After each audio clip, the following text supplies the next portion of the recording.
আসসালামু আলাইকুম। দেখো একটা রিয়েলিটি হই,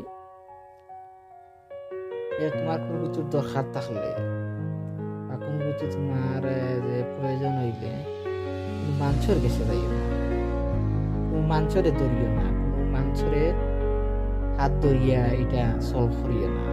ডাইরেক্ট আল্লাহর কাছে হইও, আল্লাহর কাছে হাত তুলিয়া দোয়া করিয়া হইও, আল্লাহ আমার এইটা দরকার, এটা আমার লাগবো। আল্লাহর কাছে দোয়া তুলিয়া মন তাকে হইও রে ভাই, তাইলে দেখবা এনে আল্লাহ অবশ্যই দোয়া কবুল করে। মানুষের কাছে যাই না।